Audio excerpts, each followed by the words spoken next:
I used my cousin's photos on a dating app to get revenge on her, but I fell in love with the guy from the profile.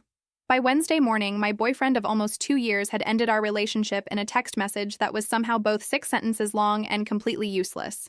He said he cared about me, said things had shifted, said he didn't want to hurt me, and then finished with the kind of sentence people use when they very much intend to disappear before you can ask a follow-up question. I read it in the parking garage at work with one hand on my coffee and the other gripping my phone so hard my thumb hurt. I'm Marin, by the way, and at 26 I worked in risk management for a regional company, which meant I spent all day identifying stupid ways things could go wrong, and then went home and made personal decisions like a raccoon trapped in a kitchen. I called him once, straight to voicemail. I texted, "Is there someone else?" He read it and didn't answer. That was answer enough, but apparently I still had a little dignity left because I didn't keep texting. I went upstairs, sat through a meeting about vendor exposure, took notes I couldn't read later, and threw up in the bathroom around lunch. Very professional, very stable. That afternoon, on my way home, I took a street I didn't usually take because traffic was backed up near the highway. That was how I saw his car parked in front of my cousin's apartment building. I wish I could tell you I saw it and calmly thought there must be an explanation. No. My whole body went hot. I circled the block, parked half on the curb, and called my cousin before I could talk myself out of it. She answered on the third ring. "Hey, is he at your place?" There was a pause. Not a shocked pause, not a confused one. A pause like somebody deciding how much truth was convenient. Then she said, "He's moving some stuff in." I actually laughed. One sharp little laugh that sounded insane even to me. Today, he didn't want to make a big thing out of it. He broke up with me this morning. I know. That part landed harder than everything else. I knew exactly what kind of person my cousin could be, and somehow I still hadn't expected her to say it that cleanly. My cousin and I are the same age. We grew up almost like sisters because our mothers were close and our family treated cousins like built-in best friends. Same birthday parties, same summer cookouts, same sleepovers at our grandmother's house, same school dances where half the pictures had both of us in them. And this wasn't even the first time she had ended up with someone I had been seeing. At 19, my first serious boyfriend kissed her at a house party, and then decided he had stronger feelings for her. At 23, a guy from work I'd been dating started reacting to everything she posted, then suddenly became unavailable, then showed up with her at a family barbecue like I was supposed to be impressed by the efficiency. In between those two bigger incidents were smaller ones I had spent years pretending not to count. Guys who got distant after meeting her, conversations that died after family events, one man who told me he thought I wasn't ready for anything serious, and then asked her out 2 weeks later. And yes, before anybody starts, those men made choices too. I know. I knew then. I wasn't sitting there thinking my cousin hypnotized fully grown adults. But those men weren't family. She was. That was the part everyone kept pretending not to understand. When I told my mother what happened, she sighed like I was giving her an inconvenient update about a broken appliance. She said, "Marin, you're all adults." My aunt said, "Nobody can steal a man who doesn't want to leave." Another relative actually joked that maybe my cousin and I just had the same taste. I remember staring at the family group chat while those messages came in and thinking, okay, so apparently this is funny now. I didn't argue. That's important, because people later acted like I had been building towards some screaming breakdown for years. I hadn't. I went home, changed into sweatpants, put my phone face down, and spent the next several days cycling through anger, embarrassment, and the kind of stupid jealousy that makes you compare your own face to someone else's photos at 2 a.m. By the weekend, I had decided I wanted to end the pattern somehow. Not heal from it, not set better boundaries, end it, permanently. And because I was angry, humiliated, sleep-deprived, and apparently auditioning for Worst Idea of the Year, my solution was to find my cousin a man so impressive she'd finally stop sniffing around whoever I happened to be dating. Yes, that was genuinely my logic. I downloaded a dating app I had never used before and started searching outside my area. I wasn't looking for someone for myself. I was looking for bait. I changed the distance settings, adjusted the age range, and spent several nights scrolling while telling myself I was doing something strategic instead of deeply weird. Then I found him. His profile was simple compared with most of the others. He owned a mid-sized logistics company in another state, traveled often, liked cooking, had a dry sense of humor, and had one photo in a suit that made him look polished without looking like he was trying to sell me a course on financial freedom. He was attractive, obviously, But what caught my attention was that his profile sounded normal. No motivational quotes, no shirtless bathroom photo, no list of requirements for women disguised as preferences. I looked at his profile for a long time and thought she would lose her mind over him. So I made a fake account using public photos of my cousin. I used her real first name because, in my head, the plan eventually required him meeting her. I invented everything else: a job she didn't have, a neighborhood she didn't live in, a few hobbies she would probably fake enjoying if she thought he was attractive enough. I told myself I wasn't really catfishing him because I intended to hand the whole thing over before anything serious happened. That is one of the dumbest sentences I have ever believed. We matched the next evening. He sent the first message, something teasing about one of the answers on the profile, and I replied while standing in line for takeout. I expected the conversation to be annoying. It wasn't. He was quick, funny, and actually asked questions instead of waiting for his turn to talk about himself. Within a few days, we were messaging every night. He asked to move the conversation off the app and gave me his number. I panicked because my actual number was connected to basically my entire life, so I bought a cheap prepaid phone and used that instead. When he suggested a call, I said I hated talking on the phone and preferred messages. He wrote, "That sounds suspiciously convenient." I stared at that sentence long enough to feel my pulse in my throat. Then another message came in. "I'm kidding. Mostly, I'll make you answer one someday." I replied, "Good luck with that." That became one of our stupid little jokes. He would threaten to call. I would threaten to throw the phone into traffic. We both acted like it was charming instead of the giant warning sign it obviously was. About a month into this, my mother casually mentioned that my cousin and my ex had already broken up. Apparently, living together for approximately 5 minutes had not turned into the great love story they imagined. That should have been my exit. The entire original purpose of the fake profile had expired. I could have told him the truth, deleted the account, or at minimum stopped responding. Instead, I told myself I would wait a few days, then another week. Then I stopped pretending I had a reason. By the time we had been talking for 3 months, the fake profile barely felt connected to my cousin anymore. The photos were hers. The first name was hers. The job and neighborhood were made up, but almost everything I actually said was mine. He knew I hated being the center of attention at family events. He knew I had once hidden in my grandmother's bathroom during a huge family argument because I was 10 and thought adults yelling meant somebody was about to leave forever. He knew I had a habit of buying groceries with a plan and then ordering food because cooking felt like an insult after work. He knew I had a spreadsheet for my bills and still somehow forgot to renew my car registration until the last possible week. And I knew things about him too. Actual things. Not profile things. He sent me long audio messages after bad days, even though I never sent one back. He complained about suppliers, told me when one of his employees was having a rough time at home, sent pictures of ridiculous airport meals, and once texted me from the parking lot outside his father's house because they had argued, and he needed 10 minutes before going back inside.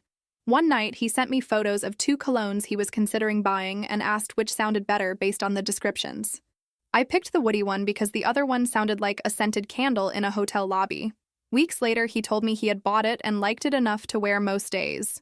Another night, he mentioned a mango dessert and then, almost as an afterthought, told me he was seriously allergic to mango.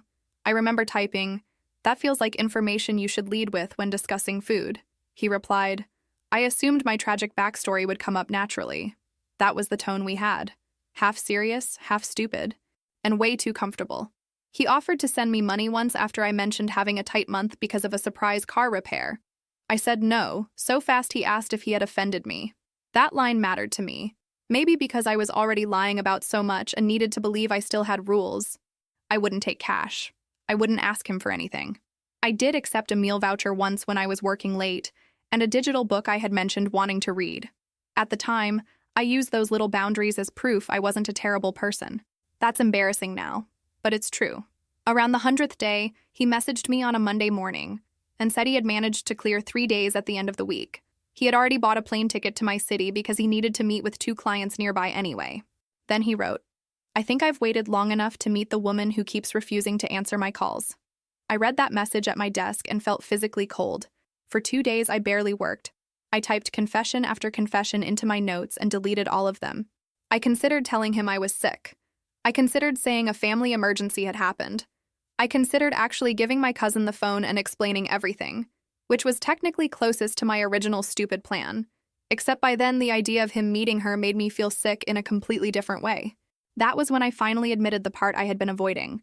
I didn't want him for my cousin anymore. I wanted him for me, which was obviously not an option because he thought I looked like her. The night before his flight, I sent him a short message saying I couldn't do this. I was sorry and he shouldn't contact me again. I didn't explain. I blocked his number, deleted the dating profile, shut off the prepaid phone, and shoved it into the back of a drawer under old receipts and spare charging cables. Then I sat on my kitchen floor and cried like I was the person who had been wronged. That part still makes me cringe. He came to my city anyway because the ticket was paid for and he had those work meetings. I didn't know that until later. What I also didn't know was that once he couldn't reach me, he searched the first name and city I had given him on social media. My cousin had a public profile. Her main photo was one of the same pictures I had used. He messaged her. She had no idea who he was, obviously, but she clicked his profile before replying. That was all it took. He asked if they could meet for coffee because he was in town and wanted to understand why she had disappeared. She should have said, "You have the wrong person." She didn't. She met him. I found out a few weeks later when she called my mother and mentioned she was seeing someone from out of state. I didn't think anything of it until a family lunch was arranged around one of his visits. I almost skipped. My mother guilted me into going because I had already missed 2 family gatherings and people were starting to ask if I was still upset about everything. That phrase alone almost kept me home. I walked into my aunt's dining room and caught the smell of something woody. Then I saw him sitting beside my cousin and stopped so suddenly, the person behind me bumped into my shoulder. Only then did the smell register. It had to be the cologne he'd told me he bought. For a second, literally nothing in my brain connected. It was just face. Scent, voice, wrong room. Then he looked up and smiled politely. My cousin said, "This is my cousin Maren." He had never heard my name before. I shook his hand. I don't know how. He said it was nice to meet me, and I remember thinking, you know me better than almost anyone at this table. The entire lunch felt like being trapped inside a secret with no exits. He mentioned a trip he had taken while we were talking, and I knew what had happened at the airport before he finished the story. He made a joke using one of the phrases we used all the time, and my cousin glanced at me so quickly I almost thought I imagined it. That was the first moment I realized she might know something was wrong. She was different with him than she had been with the men before. More performative, more alert. She touched his arm every time she laughed. She kept steering conversations away from anything too specific. At one point, he asked whether she still hated early mornings because you used to complain about them every day. And she said, "I complain about everything," then kissed his cheek like the answer was cute. He laughed. I stared at my plate. After that lunch, I stopped going to family events unless I had absolutely no choice. I volunteered for extra projects at work. I stayed late for no reason. I started taking longer routes home because one of the restaurants they liked was near my usual drive. It was pathetic. But seeing them together did something ugly to me. I was jealous of a relationship I had created by lying. Try explaining that to literally anybody. My cousin started posting screenshots from their video calls and photos from his visits. Some of the captions were versions of jokes he and I had made. Once she posted a picture of a coffee mug with a caption about surviving another dramatic morning, which was almost word for word something I had said after oversleeping and showing up to a meeting with wet hair. I stared at that post for 15 minutes, furious. Then I remembered she couldn't have stolen a private joke she didn't know existed unless he had told it to her. That made me feel worse. A few weeks later, she called me out of nowhere and asked whether I had ever talked to a guy from another state online. My stomach dropped. I said, "That's weirdly specific." She laughed, but it sounded forced. "He asks me questions about stuff I don't remember saying." "What kind of stuff?" "Random things, school, music, family." I said, "Maybe you forgot." She was quiet for a second. Then she said, "Maybe." I knew right then she suspected me. I just didn't know how much. Later, I learned the first real crack had happened during a video call when he mentioned a teacher she had supposedly hated in high school. That teacher was mine. My cousin guessed the wrong grade, then the wrong subject, then tried to laugh it off. Another time he used the phrase we always used to end late-night conversations, and she laughed without understanding it. Another time he referenced 3 songs I had told him I listened to in the morning, and she admitted she had never heard any of them. At first, he explained the inconsistencies away. He thought maybe messaging for months had created an exaggerated version of her in his head. He thought maybe she was nervous in person. He thought memory was weird. All reasonable things. But the differences kept stacking up. According to him later, what bothered him most wasn't any single fact. It was her personality. The woman he had texted argued with him about everything. My cousin avoided disagreement when she thought it might make her look difficult. The woman he had texted made sarcastic jokes when she was uncomfortable. My cousin became sweeter. The woman he had texted asked follow-up questions. My cousin usually waited for him to fill silence. He started feeling like he had met one person and ended up dating another. My cousin noticed that too, and instead of backing away, she doubled down. She invited him to more family things. She posted more. She made a point of sitting next to him, holding his hand, leaning into him. At the time, I assumed she was showing off because that was what she did. Now I think part of it was a test. She wanted to see whether I reacted like the person behind the messages. Dinner made that suspicion a lot harder to ignore. The family had planned a meal at a casual restaurant during one of his visits. I told myself I wouldn't go, then went anyway because my mother said my absence was becoming a statement. Apparently, showing up and emotionally disintegrating over appetizers was less dramatic. My cousin was strange from the beginning.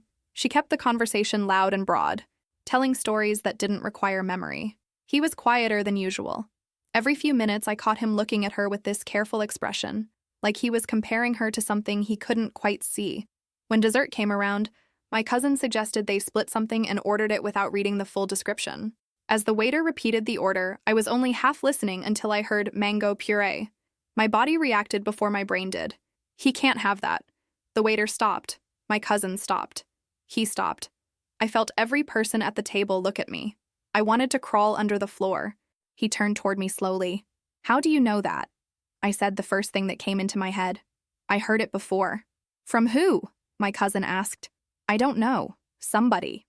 She said, "No, you didn't." My mother looked between us. "What is happening?" I tried to laugh. It came out dry. "Nothing. I thought someone said it." He didn't accuse me. That would almost have been easier. He just looked at me with this expression that was suddenly very focused. My cousin was staring too, but hers had anger underneath it. The rest of dinner was horrible. They changed the dessert order. People moved on because families are weirdly talented at pretending a bomb didn't just go off if the check hasn't arrived yet. I barely spoke.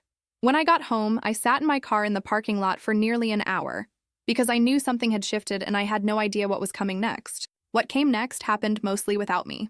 He confronted my cousin 2 days later. He brought up the teacher, the songs, the late-night phrase, and finally the mango. He asked why she remembered almost nothing from 3 months of conversations that had supposedly happened between them.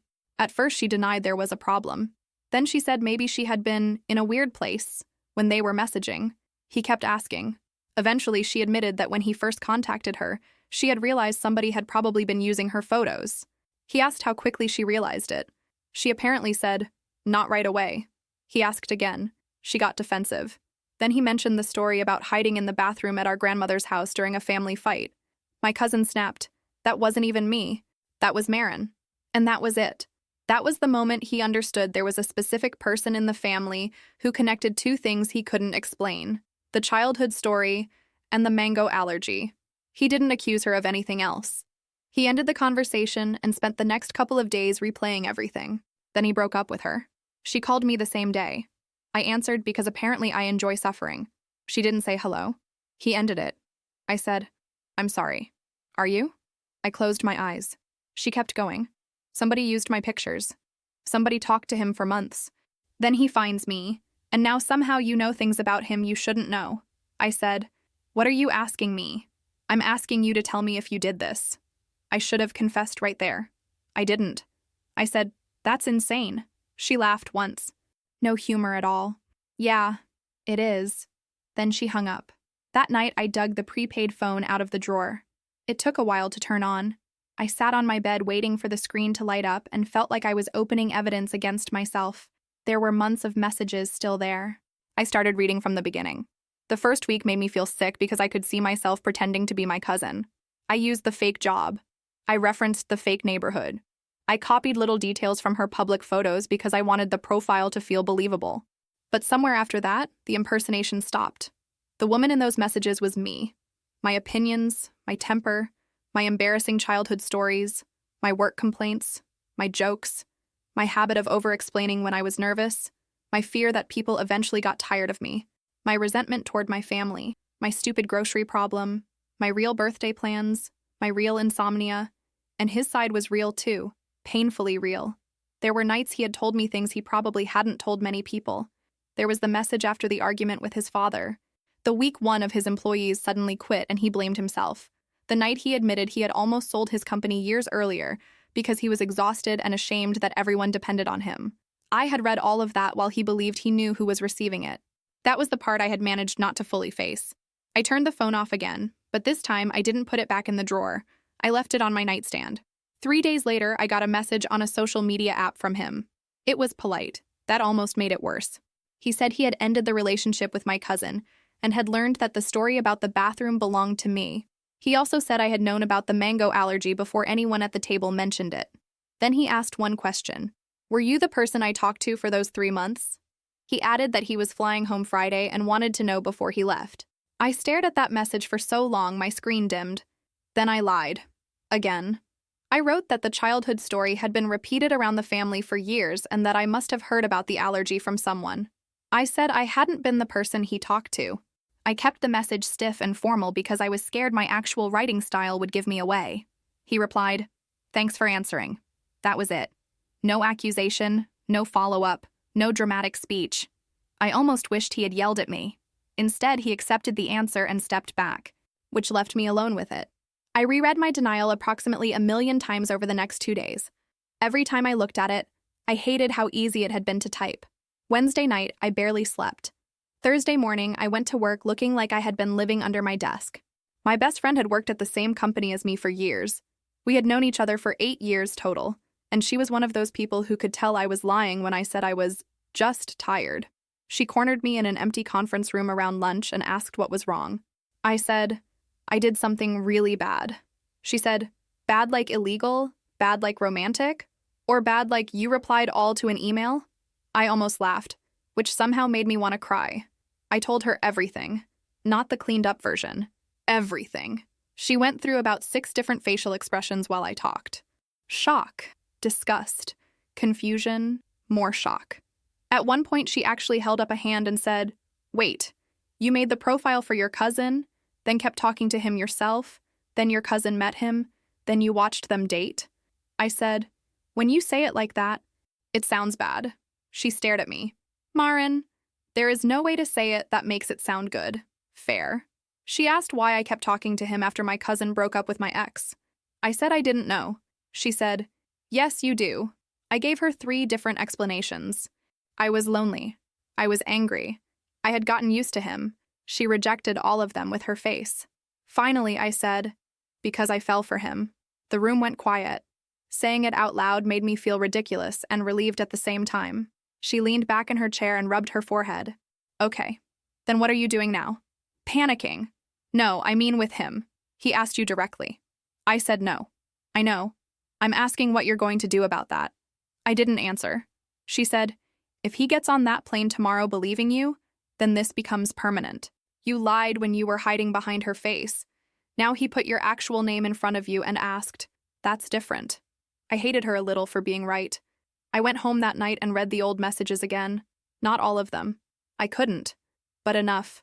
I kept thinking about the version of him who had trusted the person on the other side of the phone. I had spent months telling myself the emotional part was real because I had used my own personality. But real feelings don't cancel false consent.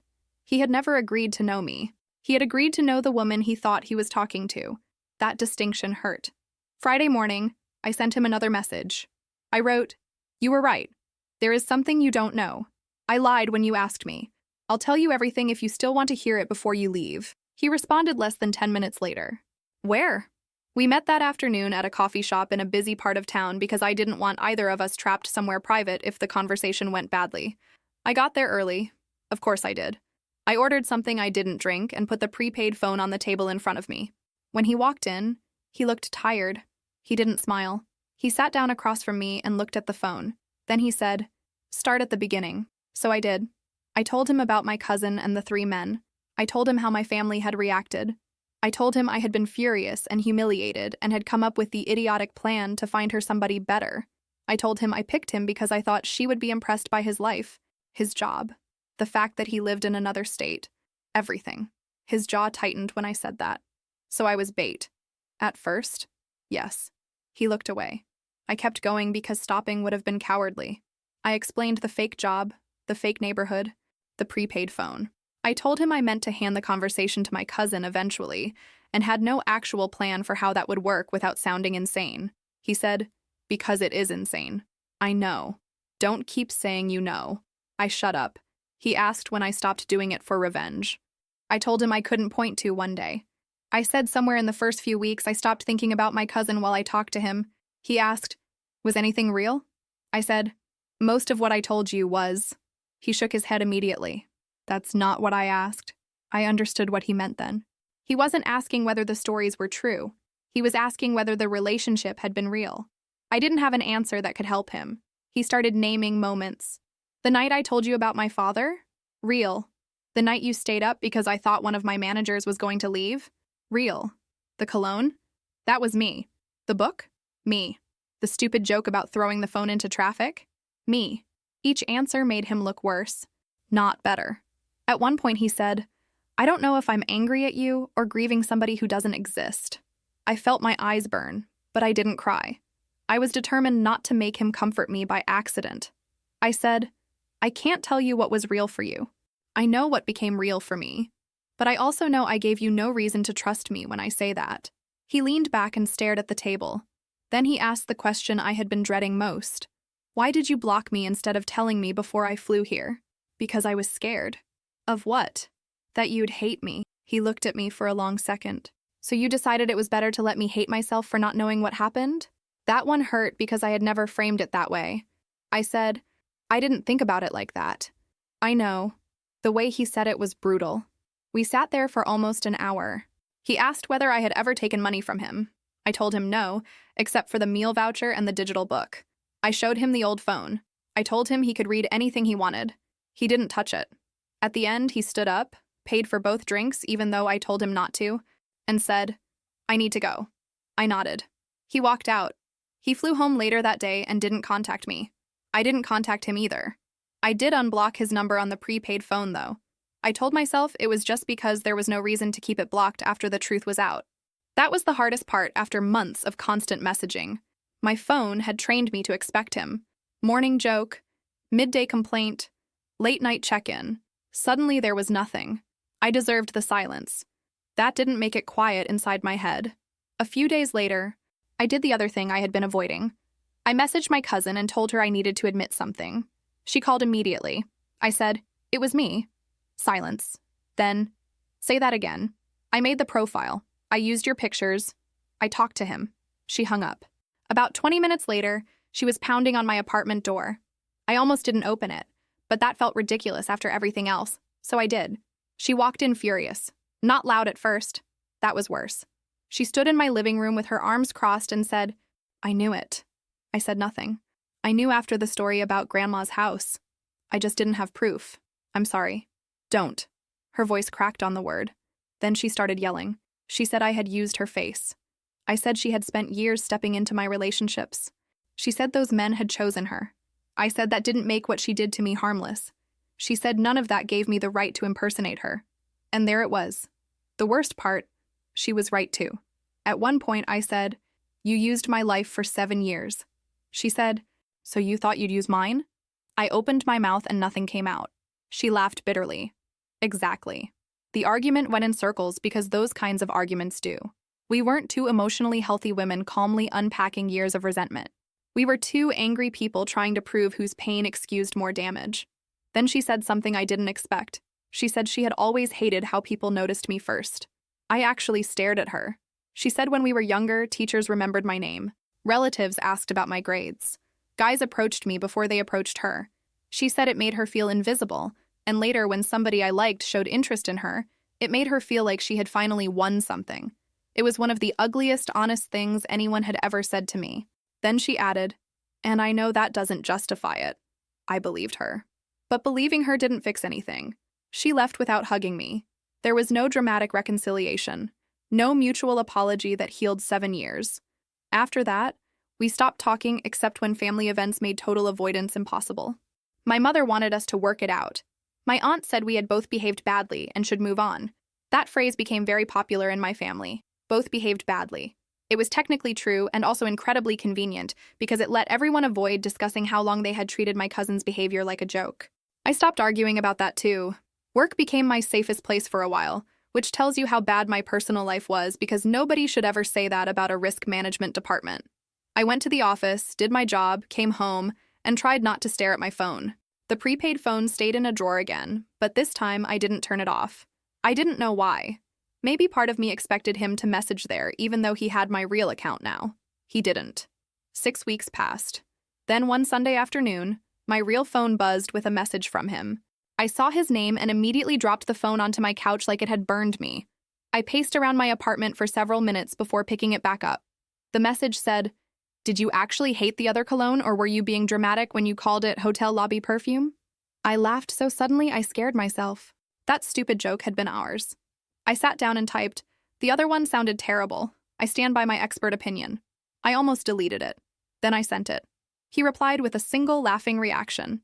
That was all that day.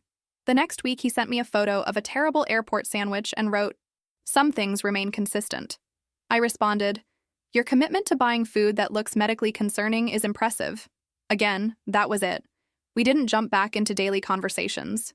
He didn't say he forgave me. I didn't ask whether he missed me.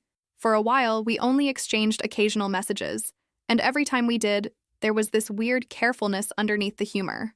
A month later, he asked me a question about a story I told him once. Was the neighbor with the barking dog real?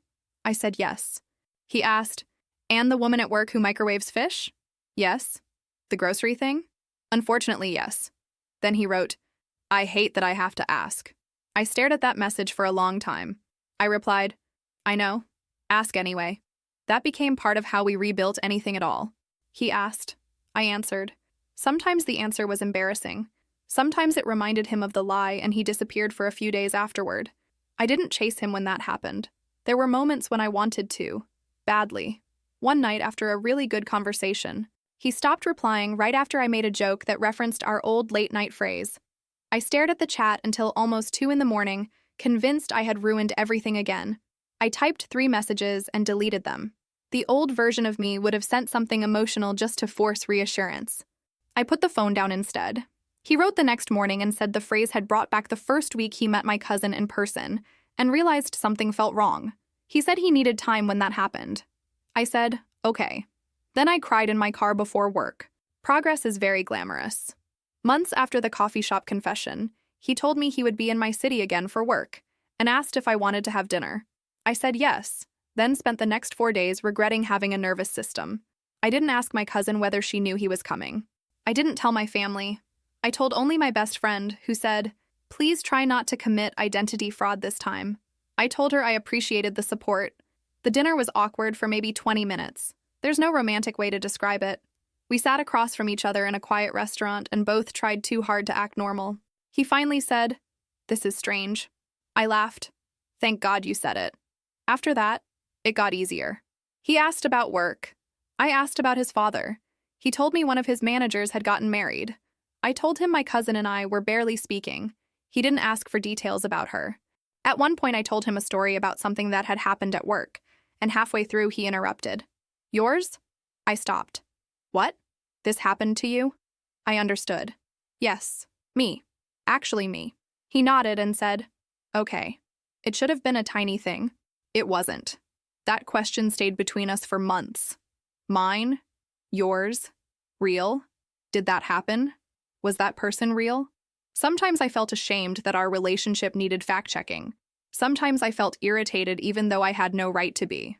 Once, after he asked whether a story about a childhood vacation was real, I snapped, "Do you think I invented my entire life?" He got quiet. I knew immediately I had messed up. He said, "I didn't think you invented your entire life. I thought you invented who I was talking to." That ended the argument because there was nothing I could say to beat it. I apologized. Then, a few days later, I got angry again because rebuilding trust turned out not to mean becoming a saint.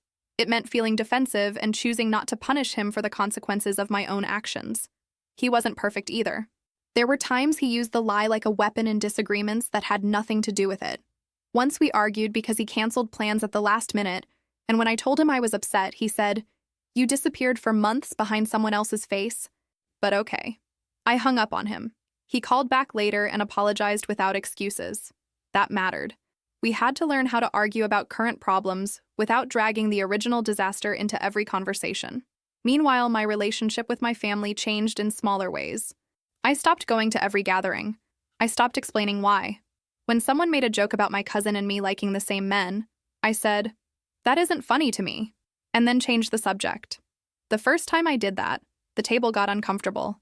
Good. My cousin and I became polite strangers. At birthdays, we could stand near each other without fighting. At holidays, we could pass a bowl across the table and say thank you. That was the extent of our peace. One evening, months after everything, she caught me alone in my aunt's kitchen and asked, "Are you talking to him again?" I could have lied. The irony was not lost on me. I said, "Yes." Her face changed, just slightly. Then she said, "Of course." I felt anger rise immediately. "What does that mean?" She shook her head. "Nothing." "No, say it." She looked at me and said, "It means somehow you still got what you wanted." That hit a nerve so hard I almost yelled. Instead, I said, "I didn't want any of this."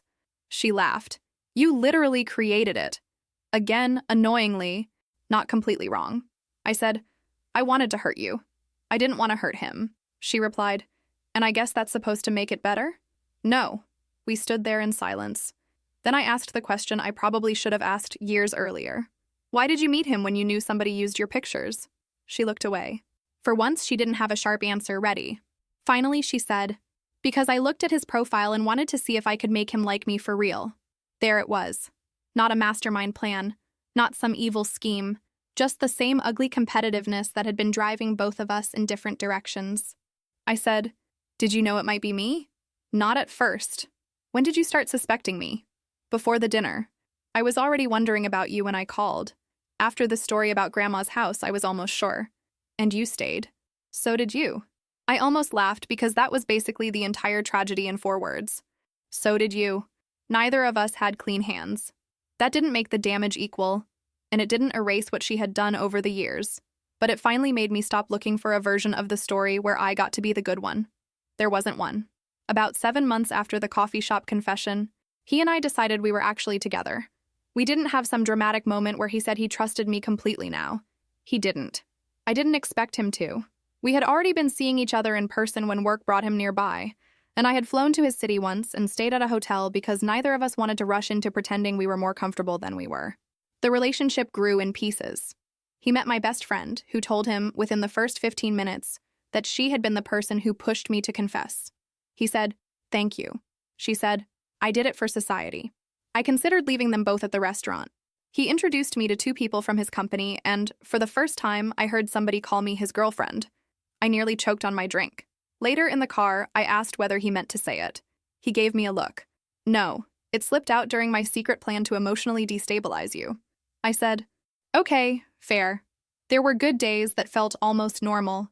Grocery shopping, cooking badly, sitting on his couch while he answered work messages, him visiting me and complaining that my apartment thermostat was set to survival conditions, me reminding him that his airport food choices still looked dangerous. And there were days when the past sat right between us. Once he saw an old family photo of my cousin and me when we were teenagers and went quiet. He told me it was still strange seeing her face because for months, that face had been attached to my words in his mind. I didn't know how to respond. So I said, "I'm sorry." He said, "I know. Not forgiving, not punishing, just true." Over time, he stopped asking whether every small story was mine. The questions became less frequent, then mostly disappeared. I noticed the first week he went without asking and didn't mention it because I didn't want to turn trust into a scoreboard. The prepaid phone stayed with me for a long time. I couldn't bring myself to throw it away, and I also couldn't stand looking at it. Eventually, I copied the messages into a private file, handed him a copy because he asked for it, and got rid of the device. That was harder than I expected. Those messages were proof of the worst thing I had done and also proof of the first version of us. Both could be true. I hated that. My cousin and I never returned to what we had been. Maybe that sounds sad. Sometimes it is. We had years of good memories before everything curdled into competition and resentment. But I also think going back would have meant pretending too much. At family gatherings now, we're civil. We ask about work, we pass food, we don't discuss him. She has dated other people since, and I deliberately know as little about that as possible. My family eventually stopped pushing for reconciliation once they realized neither of us was going to perform one for their comfort. My mother still says she hopes we'll be close again someday. I tell her, maybe, because that ends the conversation faster than explaining boundaries for the 100th time. As for him and me, we're together, but I would never describe what happened as romantic. The beginning was awful. It was built on deception, revenge, insecurity, and two cousins treating other people like proof of who mattered more. The only romantic part came much later, after the truth, when he had every reason to walk away and still chose to see whether the person behind the messages could be somebody he actually wanted in his real life. And even that wasn't some grand gesture. It was a message about cologne 6 weeks after he left. Honestly, that fits us better anyway. Sometimes he still teases me about the original plan. Not often, and only when we're in a place where the joke doesn't hurt anymore. A while ago, we were sitting in my apartment after dinner, and he asked what exactly I thought was going to happen if my cousin liked him. I said, I thought she'd be distracted. He stared at me. I said, I was going through a difficult time. He laughed so hard he had to put his drink down. Then he said, You thought you were going to give me to her like a gift basket. I threw a cushion at him. He said, No, seriously, what was phase 2? There was no phase 2. That is somehow worse. He was right. The whole thing started because I wanted to hand my cousin one man impressive enough that she'd finally leave whoever I dated alone. That sentence is so ridiculous I barely believe it came from my own brain, and somehow the man I picked as bait became the only one I ever wanted back. Not because the lie secretly made us perfect. It didn't. Not because feelings excuse what I did. They don't. We're together because, after everything fell apart, we spent months building something that had never existed before. A relationship where he knew exactly who he was talking to, and I had nowhere to hide. That's the part that still scares me sometimes. It's also the only part worth keeping.